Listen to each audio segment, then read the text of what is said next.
Assalamualaikum warahmatullahi wabarakatuh. Wabarakatuh. Nyo kamar di kalom nyo. Kamar di kalom setelah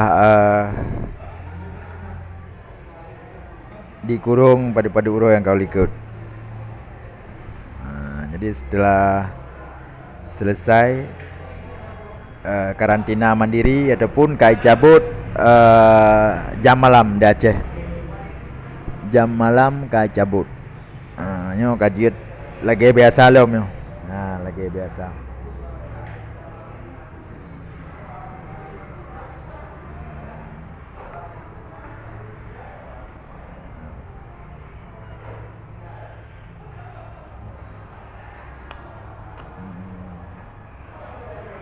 Biasa.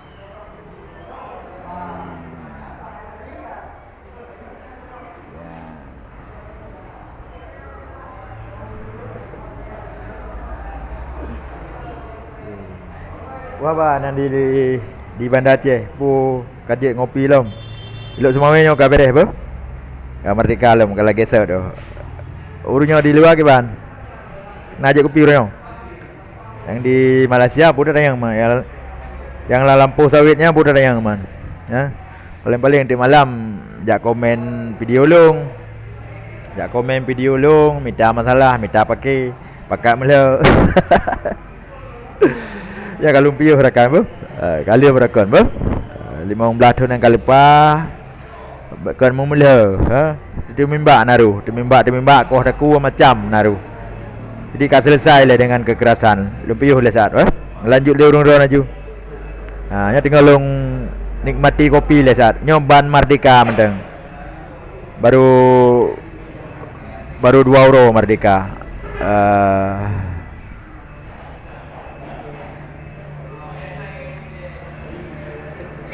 Jadi hawa kopi jak kena apa? Hawa kopi jak kena urunyo.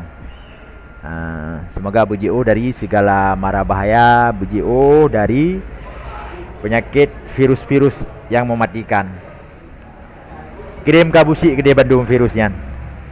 Okey rakan lun, kru semangat Bandung, rakan yang na di Jakarta, SCBD, kawasan SCBD, kawasan Sarina, yang di kawasan Setiabudi, rakan yang di Foba, rakan yang di Bandung, dan rakan lun yang na di kawasan Ben Hill, di kawasan Pulau Merah, yang na di Jawa Barat Inteji, kawasan Depok, Pasar Minggu, Saliu Bandung, rakan nyo Aceh ka merdeka lom royo apa? Ka merdeka kaji kopi lom. Setelah dicabut status jam malam oleh kepala pemerintah Aceh, yaitu Gubernur Bapak Insinyur Haji Nova Iriansyah. Jadi dia kaji ta kopi lom. Cuman tak jaga jarak untuk menghindari tertularnya virus-virus yang mematikan. Bek toto du mengkleh-mengkleh.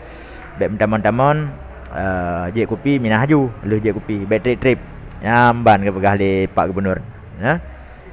Okey rakan, terima kasih sit rakan yang na di Kuala Lumpur Malaysia, yang na di Chowket Tintaji, dan rakan lu yang na di Medan Bandung terus semangat, yang na di nyoh na Walong sit, yang na di Pekanbaru Batam Riau na ramai sina rakan lun. Kurus semangat kurun don mandum, semoga bersihat sabar dalam lindungan Allah. Assalamualaikum warahmatullahi wabarakatuh.